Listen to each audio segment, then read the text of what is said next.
ചോർന്നൊലിക്കുന്ന വീടുകൾ സൗജന്യമായി അറ്റകുറ്റപ്പണി നടത്തി വാസയോഗ്യമാക്കുന്ന മാതൃകാ പദ്ധതി യാഥാർത്ഥ്യമാക്കുന്ന ഗ്രാമപഞ്ചായത്ത് അംഗം ജനപ്രതിനിധികൾക്കിടയിൽ വ്യത്യസ്തനാകുന്നു. ആലപ്പുഴ ജില്ലയിലെ മാന്നാർ ഗ്രാമപഞ്ചായത്ത് അംഗം കെ എ കരീം ചോരാത്ത വീട് പദ്ധതിയിലൂടെ 49ഓളം വീടുകൾ പുനരുദ്ധരിച്ചുകൊണ്ടാണ് സ്വന്തം വാർഡിലെ അശരണർക്ക് ആശ്വാസമേകുന്നത്.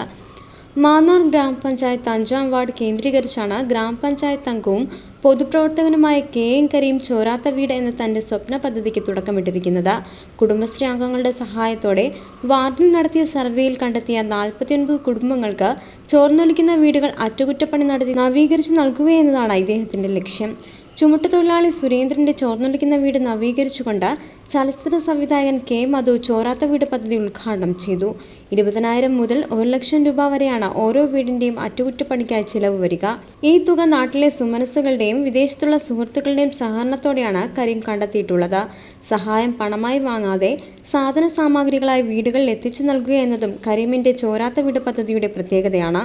ഒരുപക്ഷെ എൻ്റെ ജീവിതത്തിൽ ഏറ്റവും കൂടുതൽ മനസ്സിന് സന്തോഷം അനുഭവിച്ചുകൊണ്ടിരിക്കുകയാണ്. കാരണം എനിക്ക് സത്യം പറഞ്ഞാൽ എനിക്ക് ഓരോ വീടുകളും കാണുമ്പോൾ അതിൻ്റെ ദയനീയാവസ്ഥ കണ്ട് എൻ്റെ കണ്ണ് നിറയുന്ന പല അവസരങ്ങളും എൻ്റെ മുമ്പിൽ കൂടി കടന്നു പോയിട്ടുണ്ട്. പക്ഷേ തീർച്ചയായിട്ടും എനിക്ക് തോന്നുന്നു ഈ ഒരു പദ്ധതി കേരളം മുഴുവൻ ഈ പദ്ധതി ഏറ്റെടുക്കുകയാണെങ്കിൽ നമ്മുടെ സംസ്ഥാനത്ത് തന്നെ ഒരു വീട് പോലും ചോരില്ല എന്ന് എനിക്ക് ആത്മവിശ്വാസമുണ്ട്. അത് സജീവമായിട്ട് ഇതിനെക്കുറിച്ച് പഠിക്കുകയും ജനപ്രതിനിധികൾ ഇതിന് മുന്നിട്ടിറങ്ങുകയും ചെയ്താൽ നമ്മുടെ സംസ്ഥാനം ഈ ചോരാത്ത വീട് എന്നൊരു പദ്ധതി നമ്മുടെ സംസ്ഥാനത്തിന് വളരെ ഗുണകരമായിരിക്കും എന്ന് എനിക്ക് തോന്നുന്നു. മാന്നാറിലെ ഓട്ടോ നിർമ്മാണ വ്യവസായ രംഗത്തു നിന്നും ജനപ്രതിനിധിയായി എത്തിയ ശേഷം ഒരു മഴക്കാലത്ത് അനുഭവിച്ച ദുരിതക്കാഴ്ചയാണ് കരീമിനെ ചോരാത്ത വീട് പദ്ധതിയിലേക്ക് കൊണ്ടെത്തിച്ചത്.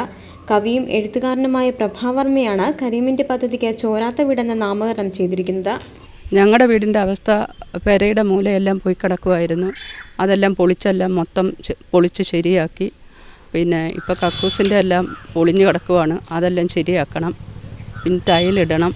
ഇങ്ങനെ ഒരുപാട് കാര്യങ്ങൾ ചെയ്യാനുണ്ട്. അടുപ്പിടണം.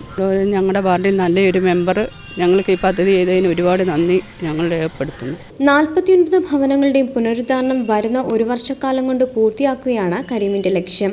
ജനങ്ങളുടെ ആവശ്യങ്ങൾ എല്ലാത്തിനും തന്നെ സർക്കാരിനെ സമീപിക്കാതെ ജനപ്രതിനിധികൾ മനസ്സുവെച്ചാലും ജീവിത പ്രശ്നങ്ങൾ പരിഹരിക്കപ്പെടുമെന്ന തന്റെ പ്രവർത്തനത്തിലൂടെയുള്ള സന്ദേശം മലയാളക്കരയിലെ ജനപ്രതിനിധികളെയെങ്കിലും മാതൃകയാക്കുമെന്ന പ്രതീക്ഷയിലാണ് 39-കാരനായ ഈ ഗ്രാമപഞ്ചായത്ത് അംഗം.